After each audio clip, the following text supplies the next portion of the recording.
Hello everybody, welcome back to Blueprints. Still, A, so many mysteries for us to kind of get to that we're aware of. B, so many mysteries that I'm sure are out there that I'm kind of not even aware of, that aren't even on my radar yet. It's unbelievable to me.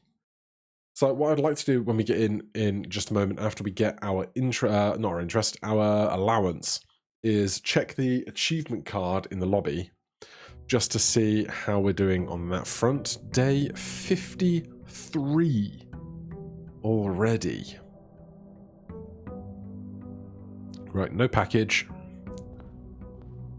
Take our allowance of 38. So, 9 rooms left. More dart puzzles to do. Workshop creations, sigils, and final exam. Can't believe I got to 8 classrooms and didn't do that bit.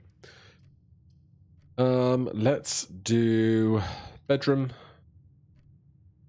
I'd like to get far in enough, reasonably early enough, to find the clock tower before 1:30. So perhaps today we don't take an outdoor room. Commissary, we can get a salt shaker, a sledgehammer, a metal detector, and 5 gems. Sold out, I'll take it.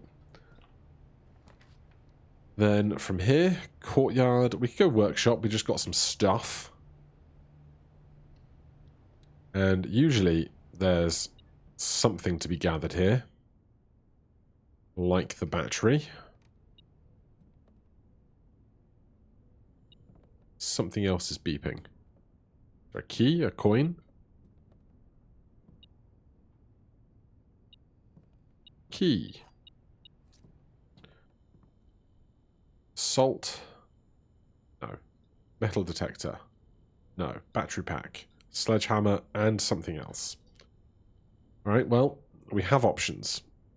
We also need to get around to these dead ends behind us. I will take an observatory.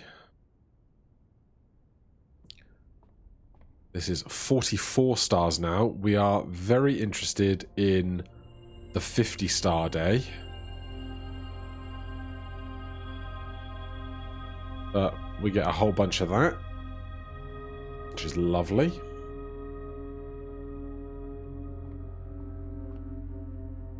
Then out this way, corridor or something.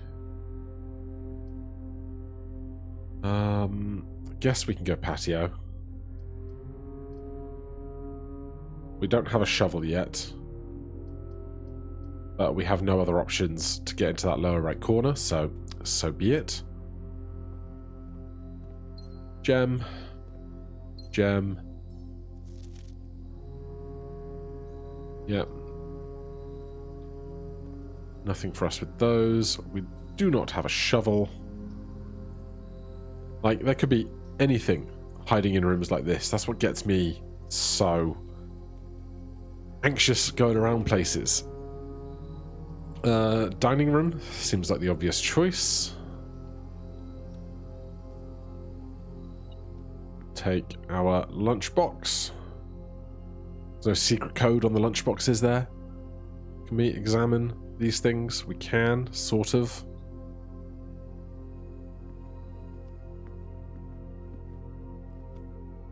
Let's go inwards first.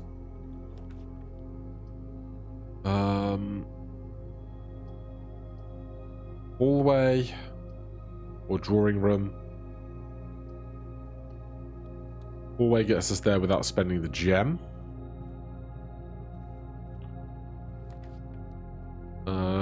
Conference room or chapel? We have 0 money, so I'm going to go chapel. While we literally have no money. Plus 11 steps, because we have salt. We have a bunch of the rooms that we might need for the chess puzzle, but not all of them yet.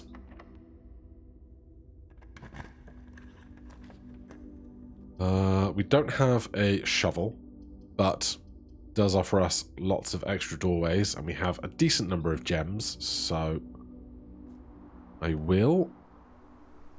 Oh. In the past, that has not given me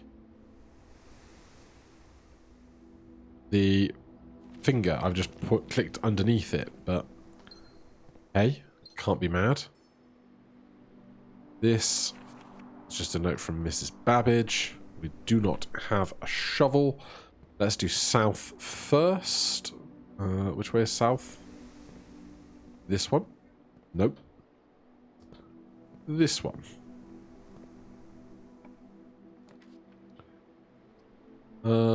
We already have a workshop, so I do not need a second workshop. Although it might have more stuff in for us. You got any objects or trinkets or tools for us? There's a lever. Can I use the broken lever to make anything?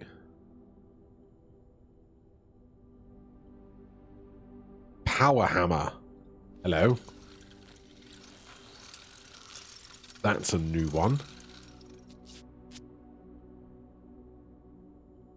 A stronger sledgehammer that can also down weaker brick walls.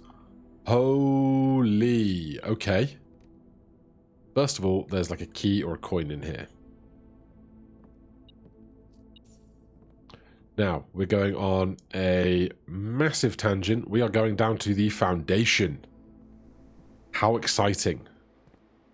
I believe we started with... Oh no, we might not have started with extra steps because of... What's the thing called? Brain.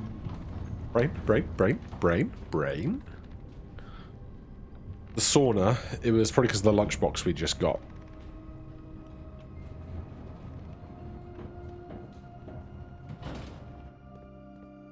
But I have been intrigued by this path down here for the longest time.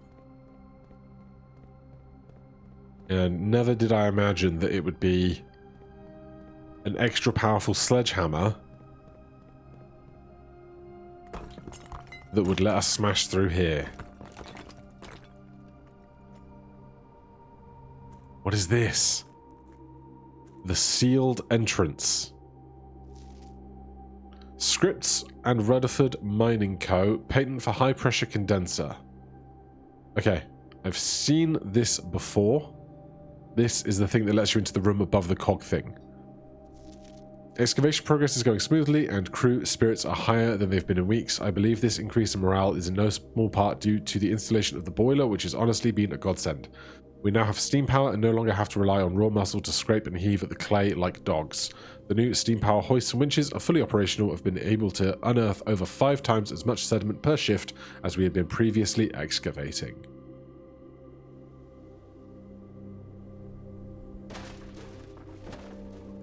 Oh, is this out front of the building? It is. I've seen this before.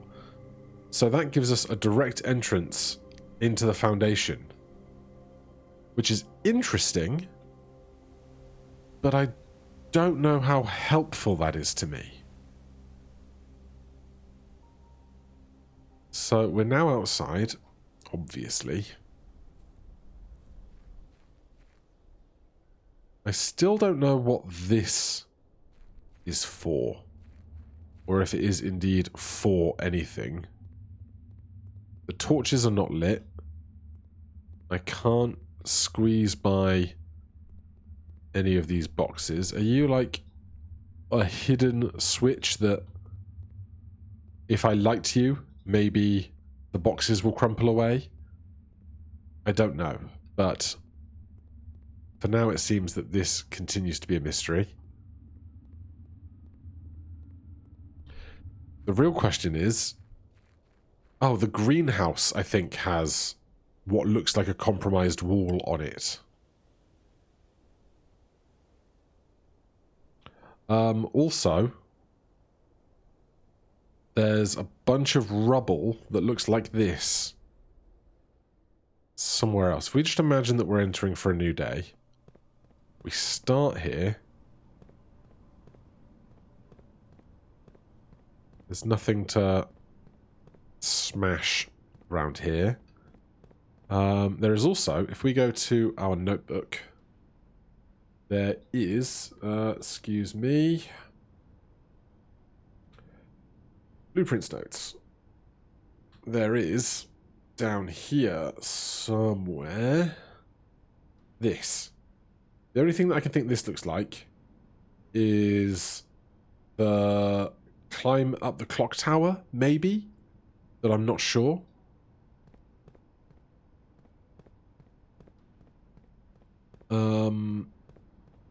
But if we come down here, this is now at high water. Can't smash that out of the way, which is always annoying.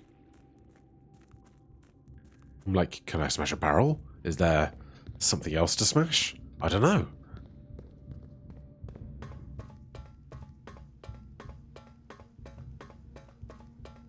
So over here, that's the boiler thing that we've seen before. I cannot just smash up these rocks to let me out of there. So that's a no-go. Since I'm down here, I will open room 46 on the off chance that we can get in there. We do want to try and draft the greenhouse particularly badly now.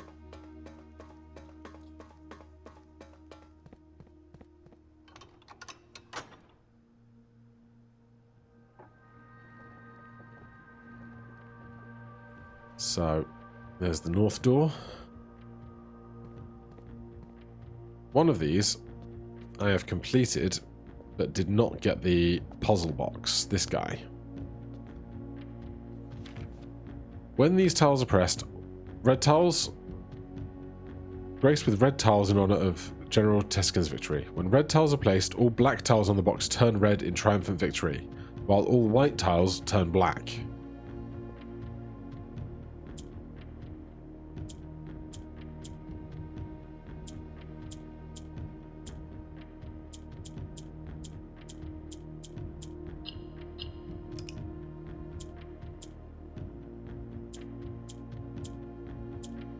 How do I make a white tile?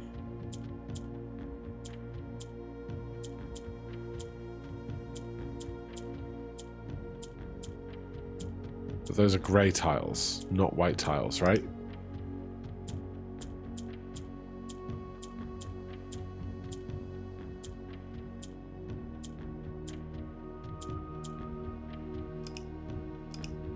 So, white tile can be extinguished. Greens are currently doing nothing. Oranges are currently doing nothing.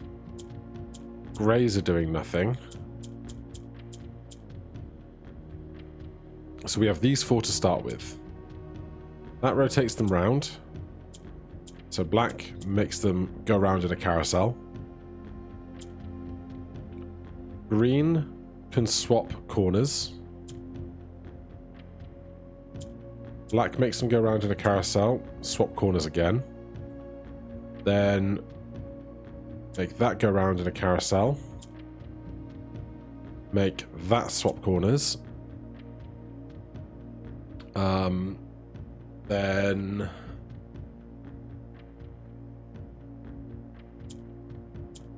that swaps these. That swaps those.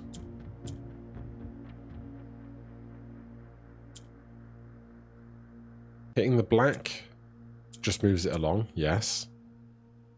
Orange turns the black ones red. White tiles turn black. So I can make this into a black tile.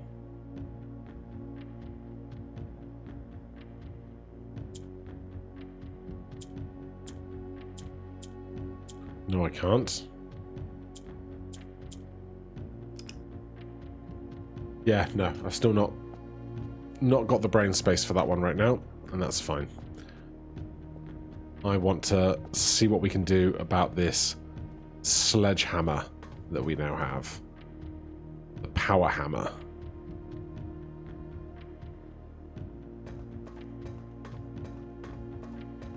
I wonder if I should have been noting down the rules of the other boxes as we went, but now that we've solved them, they've all disappeared, so it becomes a bit of a memory game.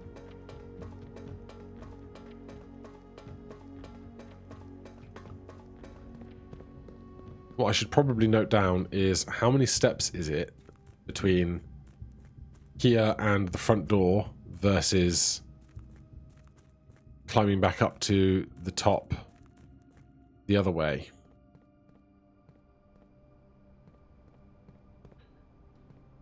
But we're going back up. I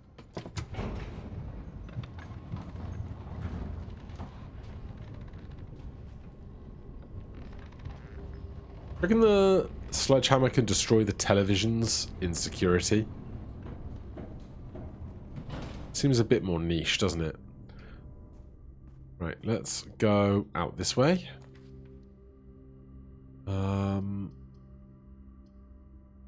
Courtyard is fine. We don't have more likely to find green rooms, do we? No. Security door, shovel or anything? Bunch of gems. Heaps and heaps of gems. No shovel. Security door going west is not the best. I'll use my only key here. It's going to be a parlor. No signs of keys. I'm just like, anything I can smash. Anything that I missed that I can smash. You will open this box and find it empty. A true box contains the gems. This box and the white box are both false.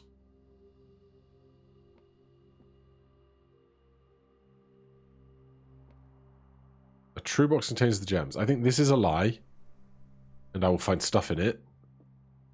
This is a lie. This box and the white box are both false. They can't all be false. That's the thing that I often get to. I have 9 gems, though, so like I'm kind of not that worried about doing too much logic here. A true box contains the gems. You will find this an empty. The box and the white box are both false.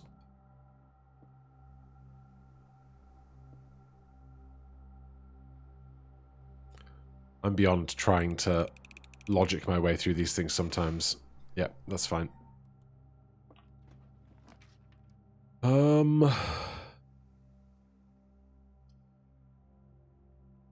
Kitchen or garage for keys? I guess we do garage for keys. Anything else on the ground? A whole coin. Hey, it's Swan Song, but not quite.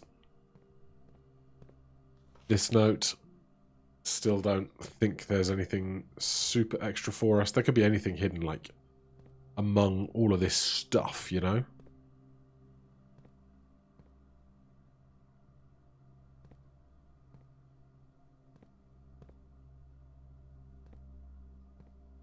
Okay. We do not have a security key card. We haven't drawn security yet, so we can't do that door. From here, we can go north out of the chapel. We don't care about trying to preserve our 3 gold.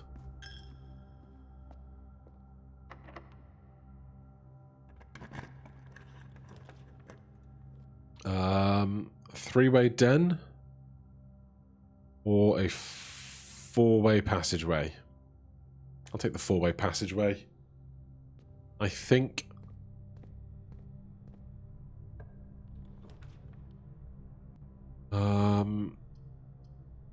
Another den, or no, this time actually just the den. But the den that gives us options moving forward. I'd like to see a trunk that I can still hope that I can still bash in with this type of thing. It's not even 1 o'clock yet.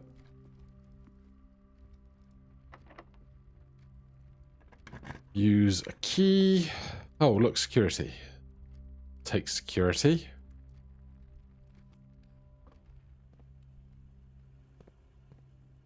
Damn it. Can I smash the monitors? No. Can't do anything about these monitors. Right, estate inventory. 2 trunks somewhere. Don't know where. Keycard system. Set security level to low. This should mean that we've seen 2 security doors now. So hopefully that means that we won't see any more ever.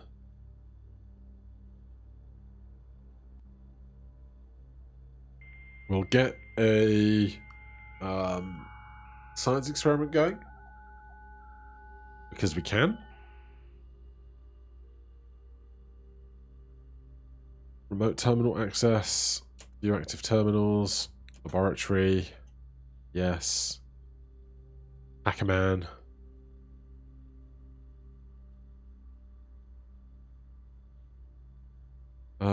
Experiment setup.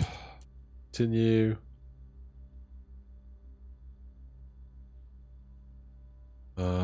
Whenever you draft a shop, the next 3 times you open a locked trunk for each bedroom you draft after your second. The next 3 times you open a locked trunk, gain... Set your dice to 2.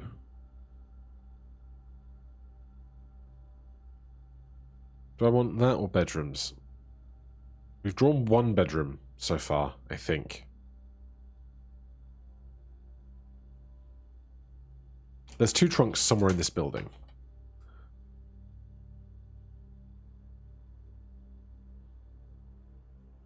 I've just missed them so far wherever they are. But it's told us that they're out there. It's our last key.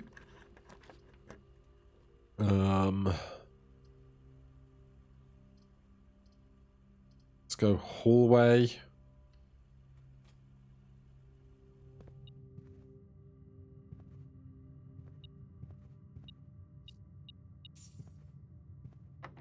We are out of keys. Can't do the other side of security. Looking for locked trunks.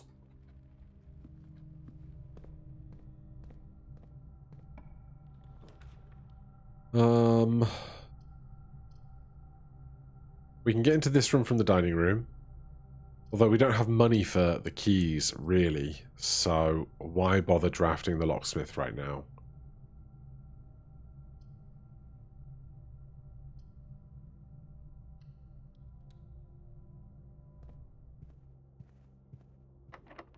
Locked.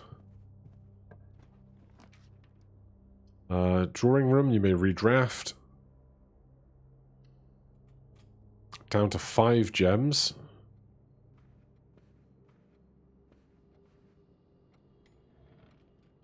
This is still present, and I still have no idea what the code is. I haven't picked up any extra dates lately. Unless the clue to this date is in this room somewhere.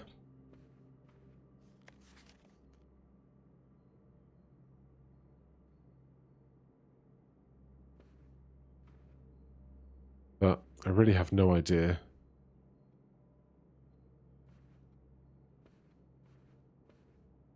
Telephone, no use.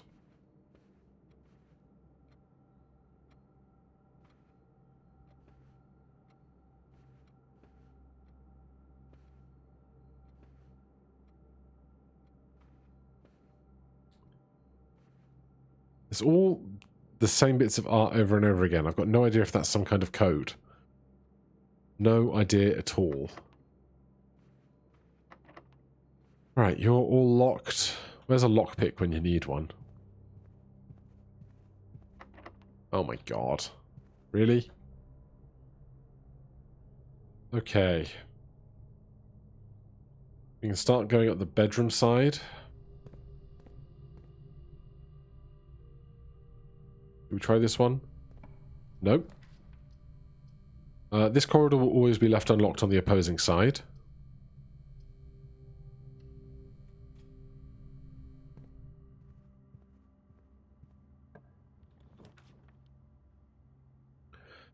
Back to the locksmiths again. Was our experiment the bedroom drafting? No, it was the chests, wasn't it? Give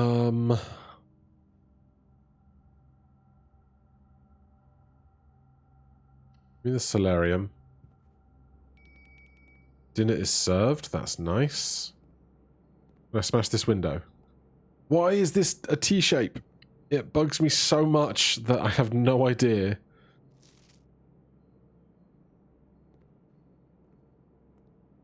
Okay, so dinner is served.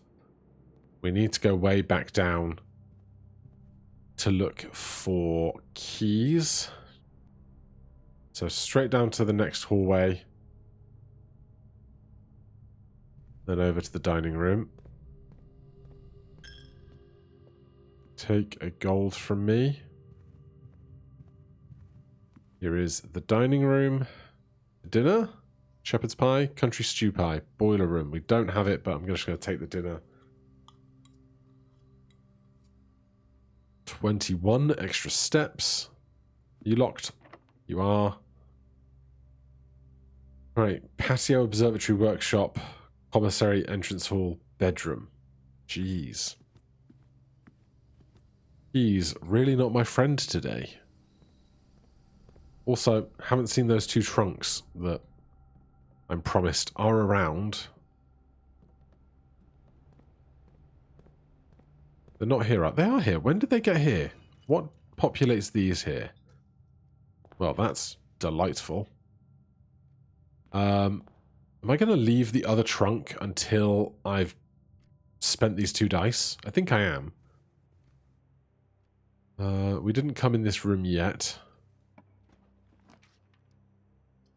Library has a new book.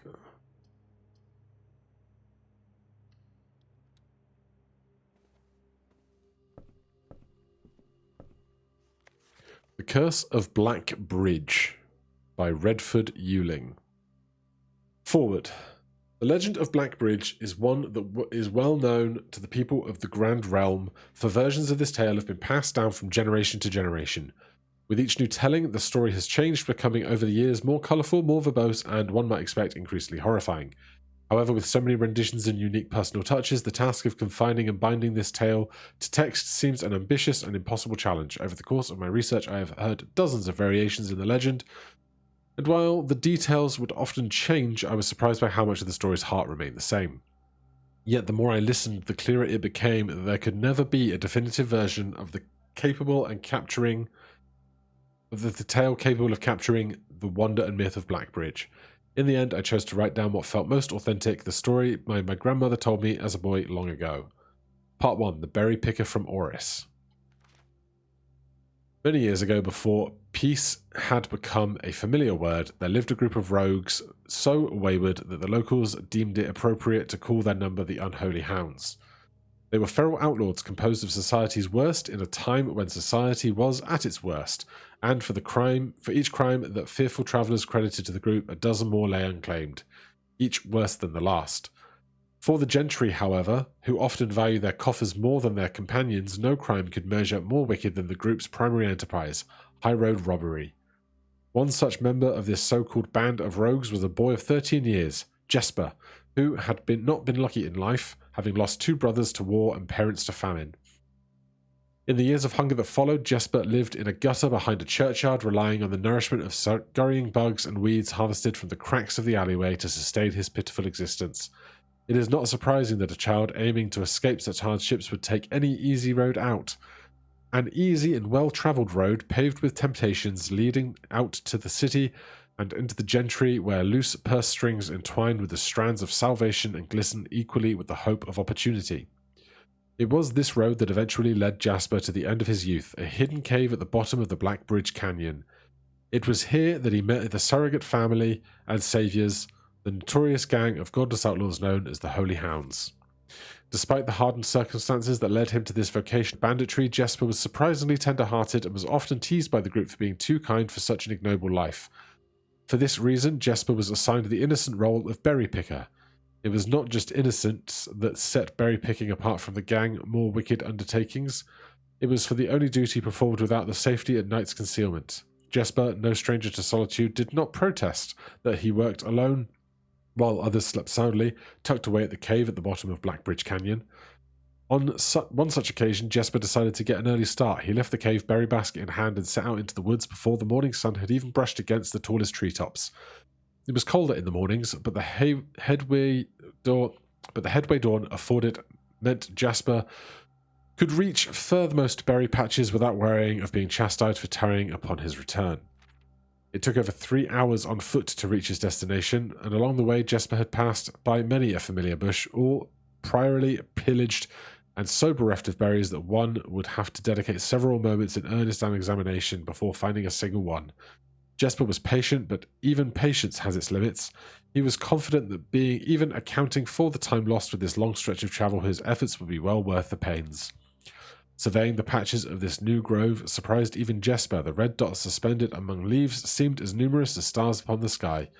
Upon seeing such a bounteous sight, he clutched his berry basket tightly and nearly toppled out of joy. Once he had regained his senses, Jesper quickly made a decision. He would not reveal the location of this newfound treasure. Instead, he would earn his respect of his confederates, who, upon seeing his yield, might attribute his success to hard work. Smiling at his plan, Jesper set off to fill his basket and was making steady strides in the task when the sounding of thundering hooves interrupted him. A carriage! A carriage is approaching! The thought of it made Jesper freeze. He had been so enchanted by the discovery that he had neglected to observe his surroundings.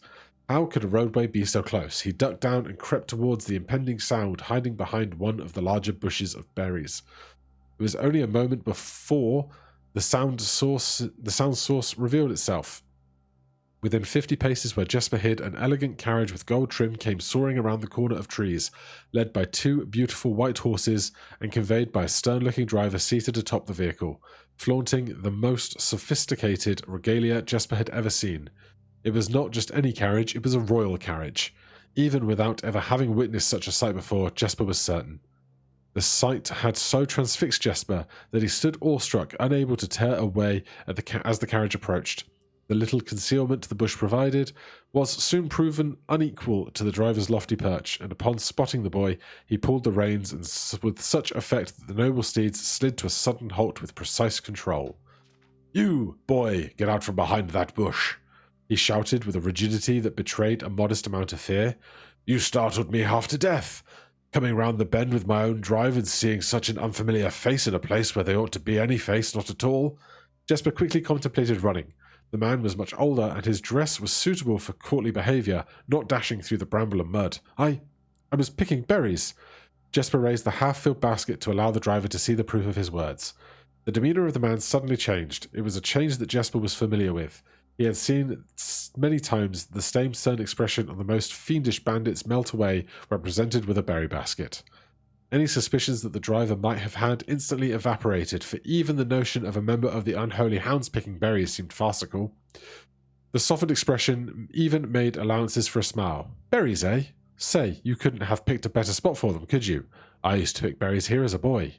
Jesper took his cue to finally step forward out from behind the bush, proudly brandishing his basket.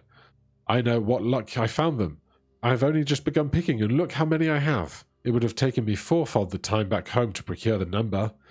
The driver bent down for a closer look. "And where is your home, boy? It must be quite far."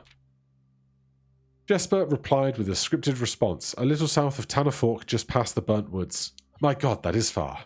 You couldn't have come all that way this morning." It was true, Tanner Fork was the exact opposite direction that Jesper had travelled, and while the response would seem perfectly reasonable to a location closer to Blackbridge Canyon, he would see why it might seem less believable here. "Sir, I have travelled much further for much less profit. I dare say that in no distance yet made by man that would not be worth undertaking for a price such as these. Surely you have tasted them yourself." Jesper felt happier with the response as it seemed so to amplify the man's smile. "In my youth often, but perhaps I took it for granted because I never had to travel very far, and even then my father would always drive us here in our carriage, so I'm ashamed I never had to walk such a stretch to earn an equal reward." It was Jasper's time to smile. "Then let my efforts reward us both today." He raised the basket even higher. "A taste in memory of your youth, sir."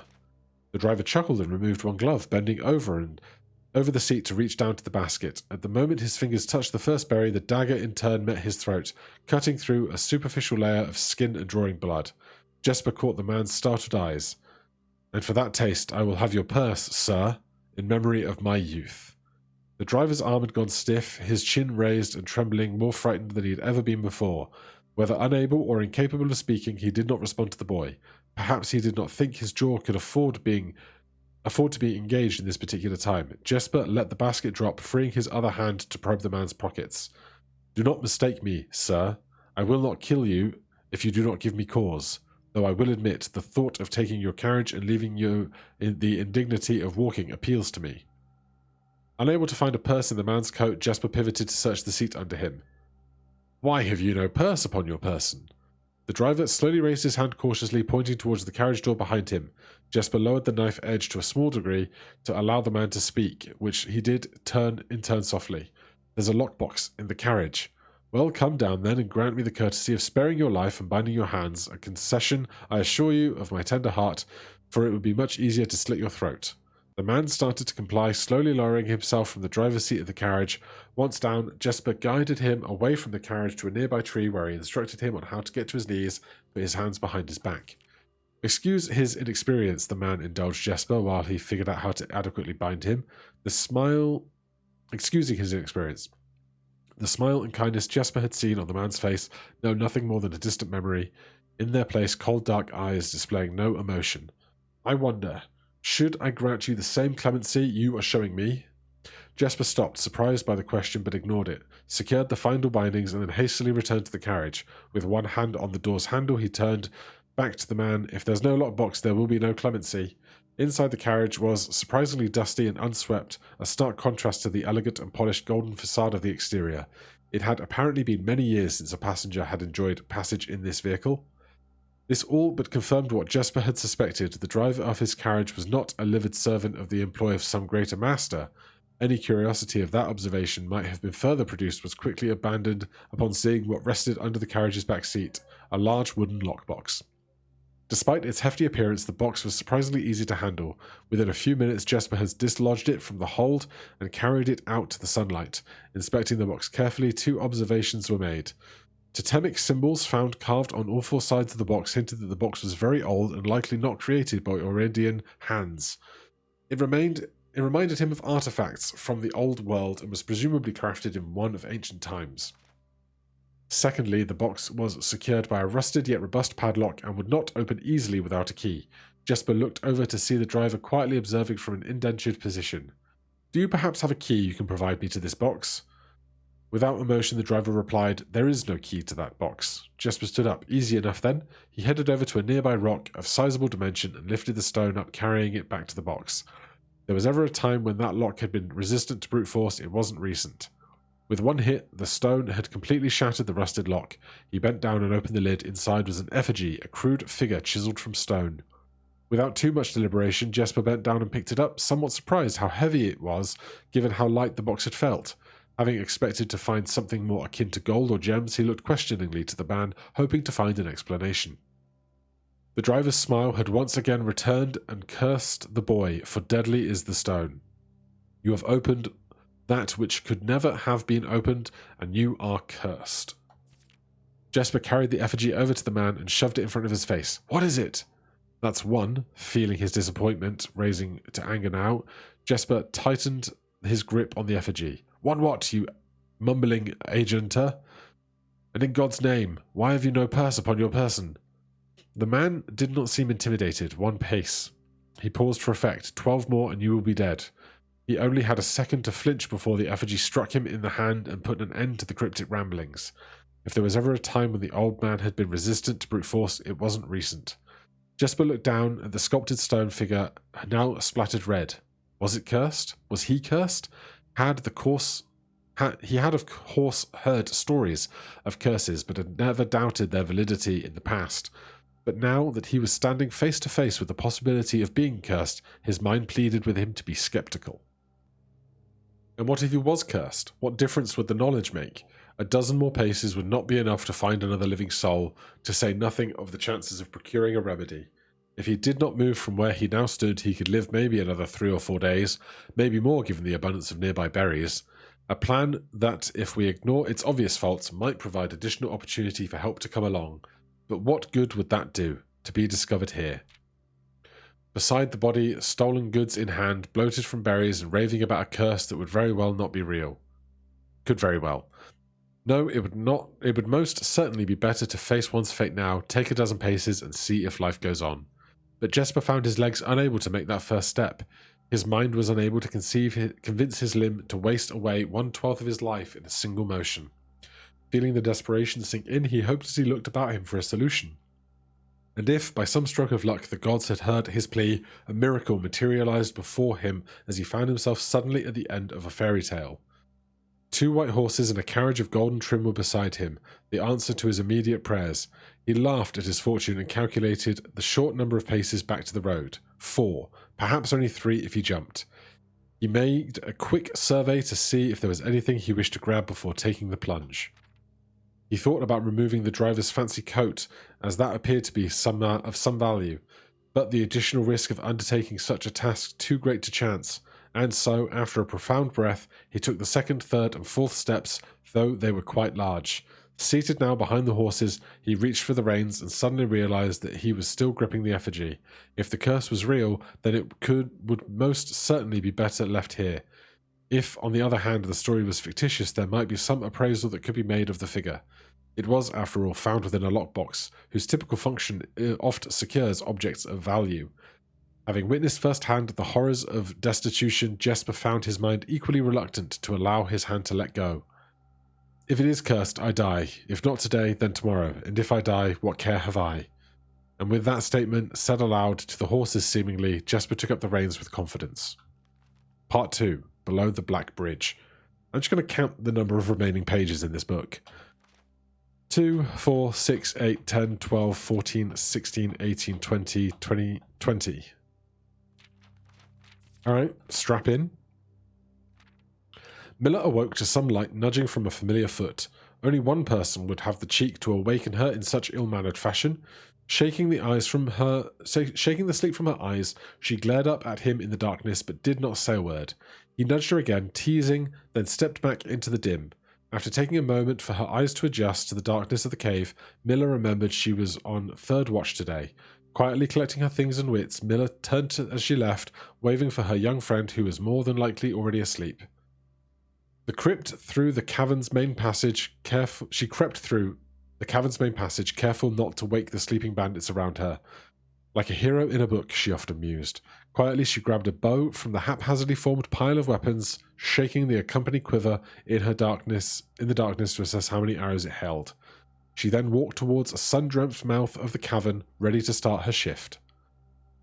Above her, in one of the few trees found in the canyon, Miller could see that Revere was already posted. She waved, and Revere waved back, calling out to each other was strictly forbidden. Anything louder than a gesture in the canyon was forbidden. When Miller reached the tree, Revere loaded a braided rope and pointed the ground behind her. Miller turned, following the finger, and saw a pail of water resting beside a nearby log. She turned back to Revere, nodded, secured the pail to the rope. The pail went up fast, and in turn Miller followed. Revere reached across to grab the water. Miller leaned back and gave her space.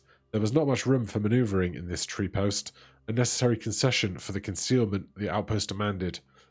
Revere tilted the pail up to her mouth dramatically, illustrating how thirsty she had been. Miller laughed silently as water poured out, splashing onto Revere's face.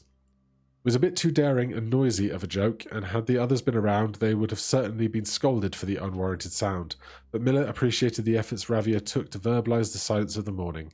They had been on 3rd watch together for over a month, and despite the speechless time, their friendship had grown into something special. Affection was unsurprisingly scarce among the unholy hounds.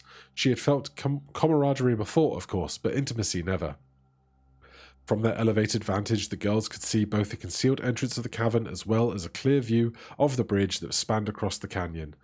Black Bridge was the link between the Gentry lands and the northern mountains, the overpass that connected Orris to Reddington. To the city-faring travellers of the realm, the bridge was an unavoidable crossing. In the day, the task was to ensure the travellers passed without stepping. At night, the task was to ensure they do. Like most of her band, Miller preferred the night. The biting glare of the sun might be tolerable to farmhands and bricklayers, but to a cavern-housed bandit it was a source of constant annoyance. In the day there was no shroud to conceal her expressions, nor to hide her thoughts. She felt exposed. Ravia touched her elbow and pointed up. Miller, striving to suppress a budding smile, subtly shook her head in response. There were many signs that the unholy hounds often used in lieu of words, but the two of them had developed an extended vocabulary. Gestures quietly forged in the shared solitude of the month among the branches. She watched as Ravia shifted, placing her palms flat on the floorboards beneath them. Miller knew what she was trying to say, but shook her head a second time. It was often more fun to pretend not to understand. Ravia rolled her eyes and turned away, looking back to the canyon. Squinting through the leaves, the two girls held still, watching and listening. It was not long until Miller too heard the sound of approach. Ravia held up two bent fingers, and a few moments later 2 men emerged from the bridge's south end. They were dressed in a familiar uniform, long grey coats with black facings, white waistcoats, and black tricorn hats. They belonged to the local patrol, the Black Guard. Although not an everyday occurrence, their presence at Black Bridge wasn't an unusual sight. It typically indicated an important traveller's impending passage across the bridge, information that the girls would promptly relay to their leaders as soon as the coast was clear. But this report, while exciting, was rarely acted upon. In Miller's 5 years in the Unholy Hounds, she had never once seen a carriage taken in open daylight when the Black Guard was nearby. The men had nearly reached the bridge's north end when Miller heard the horses, faintly at first, but growing louder with each passing moment. Ravia's eyes met Miller's in the same concern mirrored in each other's typical expressions. This did not sound like a typical carriage, cautiously approaching the bridge to cross. Instead of the familiar crunch of the high road's gravel, they heard the harsh clattering of hoofbeats against stone. Both girls quickly redirected their attention, downwards, looking through the foliage. The sounds were not coming from the high road, but from the canyon itself. The horses were coming from below the bridge. In an instant, Miller nocked an arrow and drew her bow. Go! Ravia was gone before the whisper had even left Miller's mouth. The young scout was already sliding down the bank below, racing toward the cave. There was no road that ran below the canyon. There was no reason for numerous horses to be approaching their cave. There was only one reasonable conclusion, and both girls had reached it instantly. The base had been compromised. This was a Blackguard attack. The moment the horses came into view, Miller let loose her first arrow. She was surprised to see a carriage. She had expected cavalry. Before she even finished processing that thought, her second arrow was in the air. Without a trail, it would be unthinkable for a carriage to traverse such rough terrain, yet she watched as the wheels jolted over the rocky riverbed. A third arrow was now in flight, and there would be no need for a fourth. The driver slumped over just moments before the vehicle dipped into a small ditch, slamming into the embankment. The force of this sudden halt immediately shattered the 2 front wheels and catapulted the driver from the seat. Utterly confused now, Miller quickly glanced over her shoulder to see if any horses were also approaching from the rear. Down in the canyon, the entire horde of unholy hounds came spilling forth from the earth as if the hell itself had suddenly sprung open. The group seemed to have even more bewildered than Miller, half asleep and tripping over one another in a desperate attempt to engage in an uneasy, unseen enemy in combat. Miller could see Ravia among their number, and only one looking up at her. Her expression was chilling. There would be no need for a silent gesture to convey what they both now realized. They had made a mistake. The gang's chieftain, Jeffrey Heartslasher, led the others, cautiously approaching the crashed carriage like a suspicious fox would near a baited trap. There were no words exchanged as the group crept forward in customary silence. A dozen or so paces in front of the wreckage lay a far-flung driver, an arrow protruding from his broken body, and beside him a blood-stained effigy carved from stone. Miller was inconsolable. Jasper has always been her favourite. She had always shadowed her in the night, clinging to her arms of her every move. The way a child trails behind an older sibling. Tender-hearted, she had always called him, though deep down she had known that wasn't quite true. His appearance of gentleness concealed a raw, resilient durability that emerged in the most perilous of situations. He had been a flower among the nettles of the cave, but he still had his thorns, honed by a grim past and 100 hands of misfortune. They buried him in the darkness and the black of one of the larger cavern rooms. He was interred with a berry basket and a silk handkerchief that he had treasured. The mysterious effigy they had found beside him served as a distinguished gravestone, a marker that stood out as somewhat special among the rows of similar swords marking neighbouring plots. No one spoke, not even in whispers. There was nothing to say. Miller awoke the next day to a thunderous shaking and rattling of the earth, a far cry from the playful nudging of the previous day. She strained to adjust her eyes, but the choking sting of stirred-up dust caused her to flinch. Panic was also in the air. The sound of scurried footsteps and clattered feet filled the space around her, but even in alarm the silence was louder. What was it that sounded so strange? Miller closed her eyes and used her feet to guide her along the passage. The whispers around her were getting louder, and intense voices could be heard ahead. Louder speech than she had ever heard spoken in the canyon. A growing dread grew as Miller approached the mouth of the cave, her eyes now open wide despite the dust. Shouldn't it be day? Miller felt a hand in the darkness pulling at her. It was Ravia. The two embraced, and Miller did not need to see her to understand. Ravia placed two bent fingers against Miller's cheek, and with that touch against her face, Miller felt the same sinking feeling from the previous day. Two bent fingers confirmed what Miller had suspected. The girls had forgotten to relay one critical piece of information to the others. An hour or so later, the screams began, blood-curdling cries of hopeless desperation. Captain Froderick Lee of the Black Guard looked down the ridge of the canyon to the collapsed entrance of the cave. Ah, he grinned. Now they speak. Well, that was a story, wasn't it? Lacking in clues, unless the symbols of this box are a clue. They're about the only thing that looks remotely clue-ish.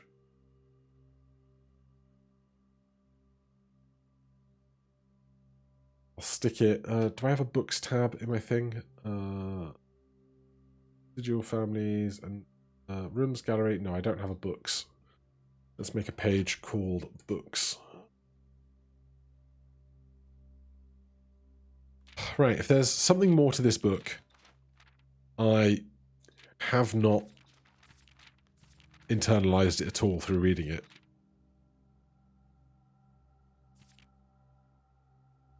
Right, what were we doing? We were playing a video game instead of a 15-minute story. Out the side of the library.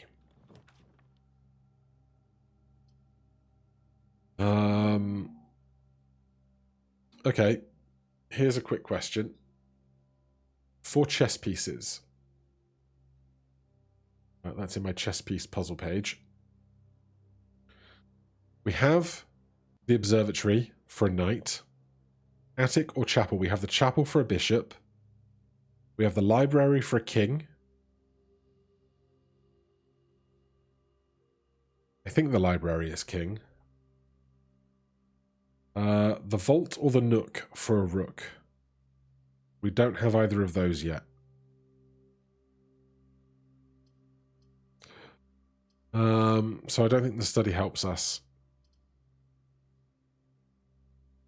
We can go down to get an injection of gems and then come back up to Cloister Courtyard. We have key, or we could redraw, looking for something that lets us go left and right. Let's do that. Souvenirs. Yeah. Because then we can go get more dice by smashing the other box. We could coat check the very funky sledgehammer at the end of the day. I won't spend a step going in there just now. We do not have 110 gold for this guy.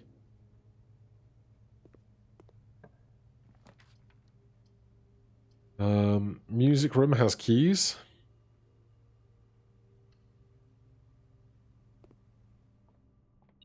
Oh, key card. Never seen that there, but fine by me. And is that just a regular key? It was. Interesting. I guess when it says 1 major, 1 minor, the key card counts as a major key. Which I guess we do kind of see it about as often as some of the other major keys we see. But nice to have it.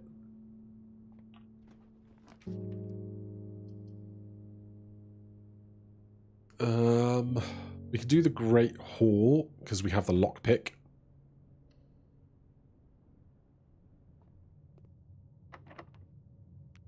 Doesn't seem to work. Doesn't seem to work. Did work. Doesn't seem to work. Doesn't seem to work. I didn't mean to do that, but hey.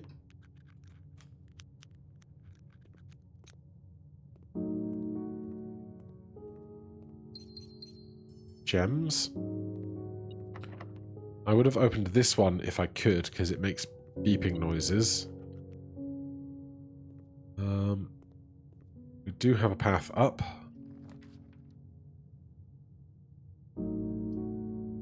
Let's redraw these.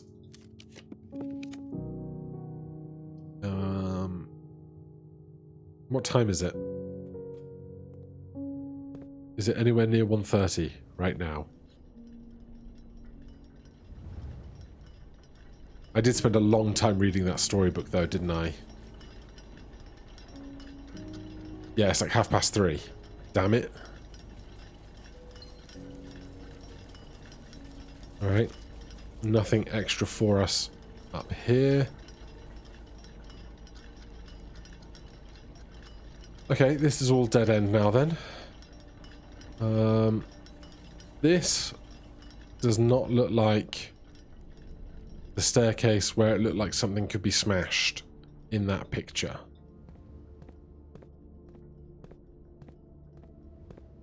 Okay, well, that removes that idea.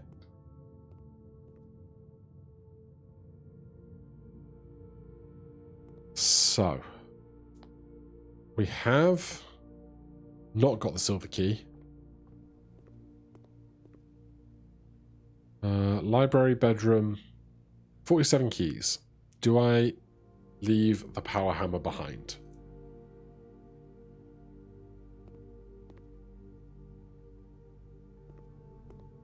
I think I do. Check the power hammer.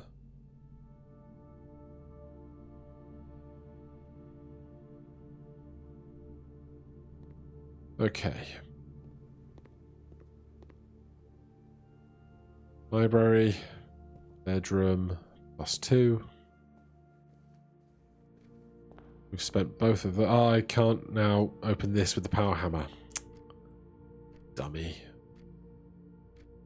We get rebate for walking through here, so it's only like 2 steps to go get it. So I will.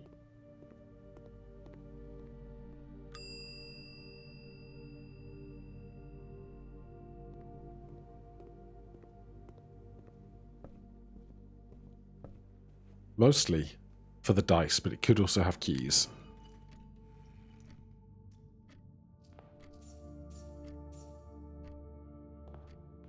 Alright, not really what I wanted, but it's fine.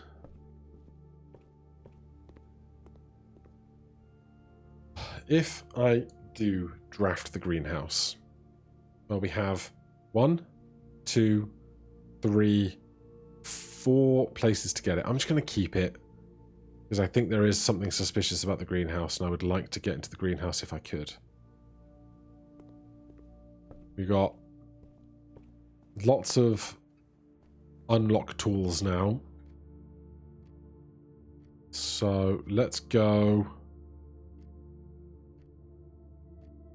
to that side.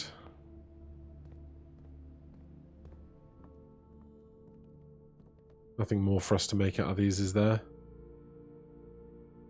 Oh, we can make a sound pick amplifier. Yeah, let's do that. That gets us through most of the other locked doors. Make sure we pick it up.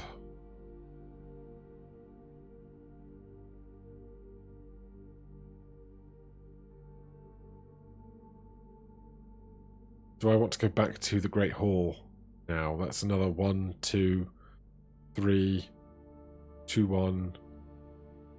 It's a lot of extra steps. We don't need to get to room 46 today.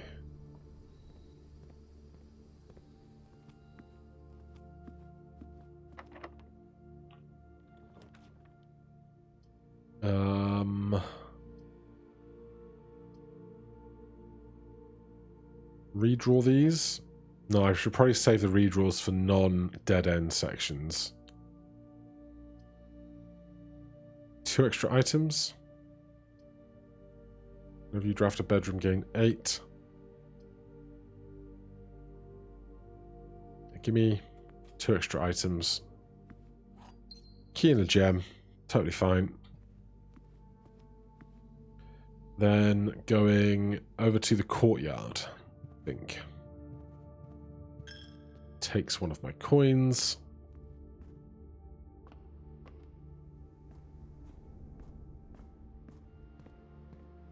So we have the key card for this now. We don't need to break a box.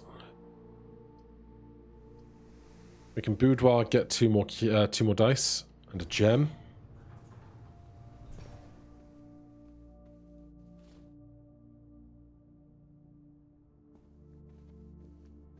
Now that we know this code. I know the other, like some of the locks stay open after you've unlocked them. I wish they would. We don't have the regular metal detector anymore, so got to try and be careful.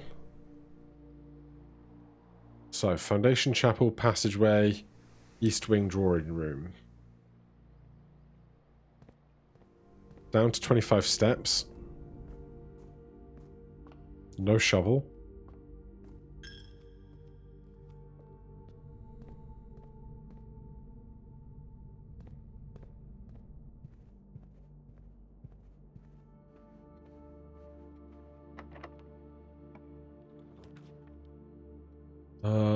Conference room lets us through.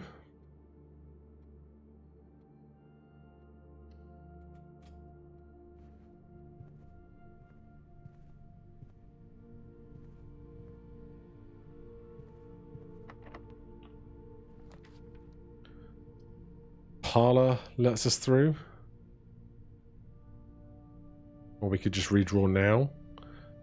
I don't need the money from the vault for anything. I don't need the gems from either of these rooms.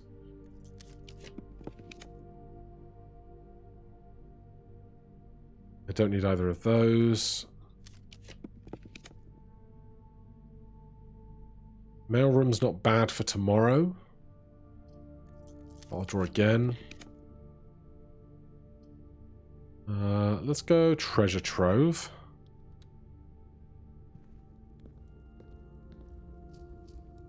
That gets more money each time we do it.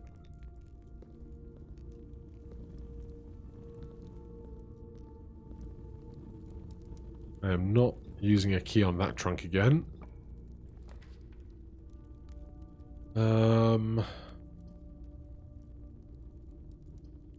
Study. We can redraw with our gems around the other side of the house.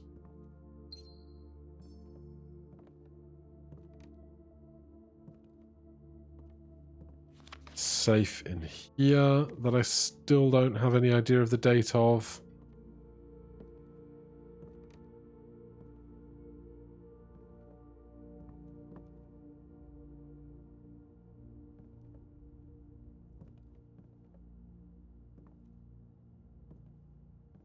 Okay. 17 steps. 1, 2, 3, 4, 5, 6, 7, 8.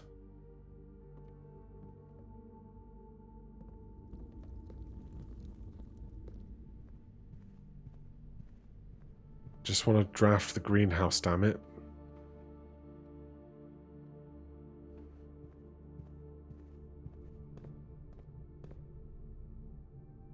Den, security.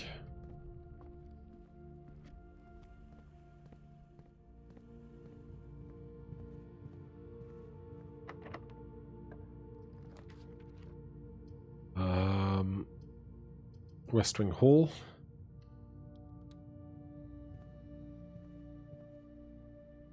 North. I can't pick that one, even with my special thing. Drafting studio. Absolutely. Chance to get something new and shiny. Crafting studio, you'll be able to choose a brand new thing to add permanently. Classroom, kennel, vestibule. Whenever you enter vestibule, 3 of the doors in this room unlock and the 4th one becomes unlocked. Weird. I have to pick one of them, right?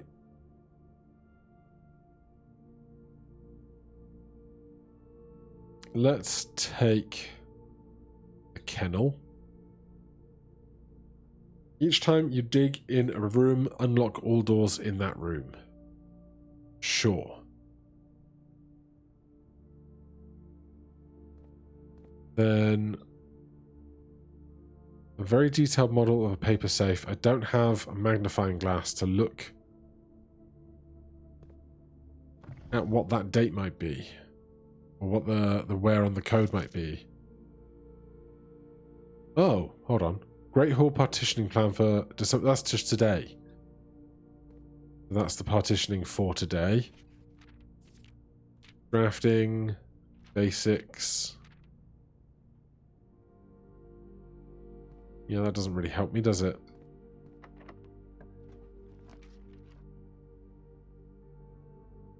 Right. Anything that I draw to now is just going to be dead ends. So I think I should redraw until I run out of chances to find the greenhouse.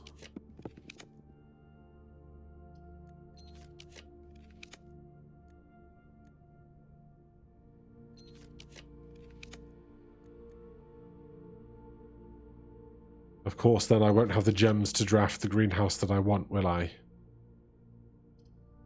I can't see how many stars I have.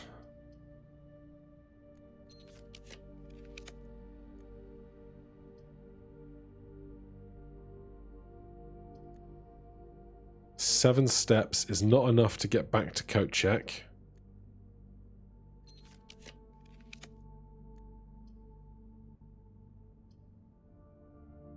Food for sale might get me there.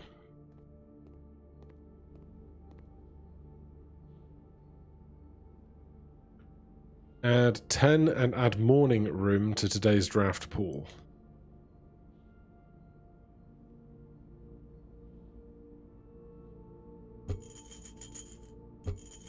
Right, I'm out of money, but I've got 37 steps. There are no more draft... Oh, the kitchen. I can draft off the kitchen. Can draft off the kitchen.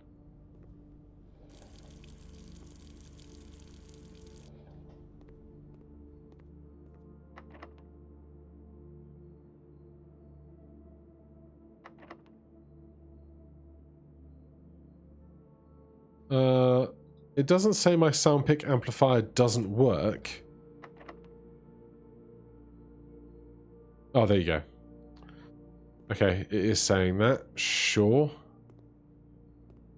Alright, well this gives us enough room then to get back to coat check to drop off the humongous chunky thing.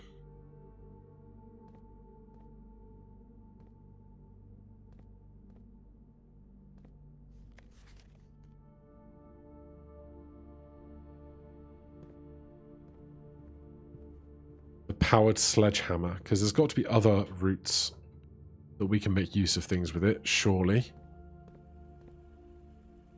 Right, den, passageway, chapel, hallway, dining room. Den, passageway, chapel.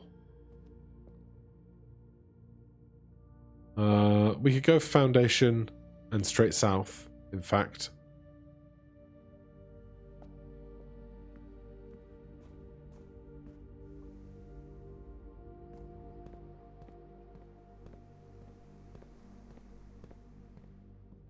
Anything that I can build with what I have? No.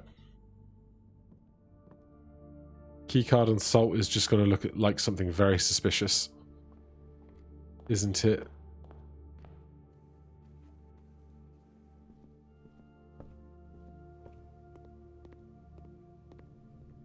Alright. We will once again check the powered hammer. And then, given that we have 23 steps left,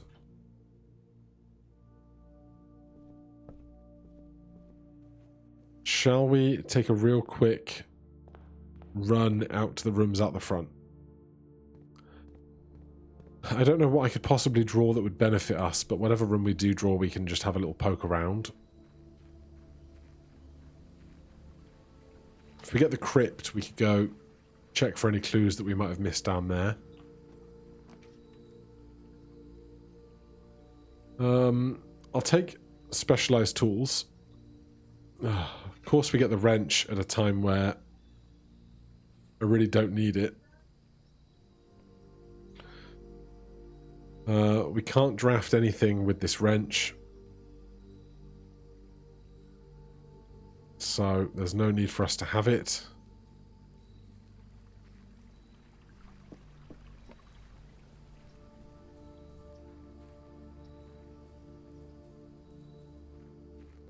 I think that's everything. We don't have the vault or the nook, so I can't do the chess puzzle today. One day we'll get there, but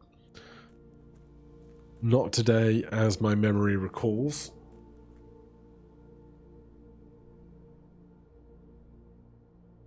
I'm still confused by the white... Hold on. White trees.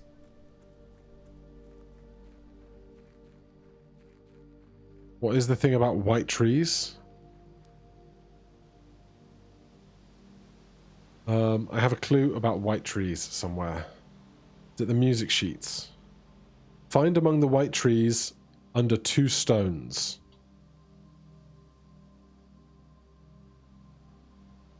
Oh my god. You dug up a secret floor plan. Would you like to permanently add conservatory to the drafting pool?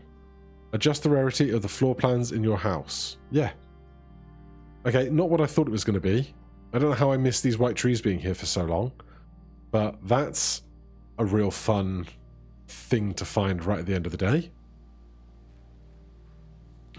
Let's just go and revisit some of the bits in here. Gardener's log, April 10th, 1922 is a date that I should probably note down. The 10th of the 4th, 1992.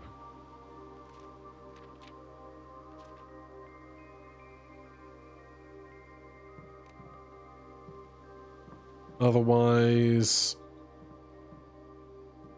nothing of note around and about that I can see. Sundial. I'm not going to turn the gas pipes off now that the elevator is already up. And the other one is the gem cave.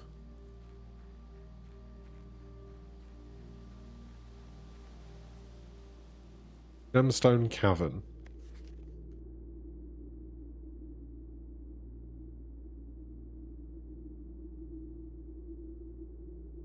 Be fun if the powered sledgehammer could let you get more gems, but it does say in the text that if you over-harvest, then the cave may collapse. Okay. I think that's our day. But what a good day it was. Call it a day.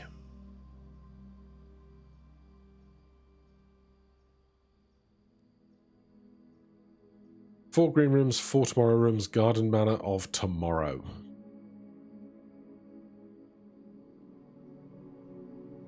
No new rooms, but 2 new blueprints for future days for now. Thank you so much for watching. Hit that like button, subscribe for more, and I'll see you in the next one. Cheers.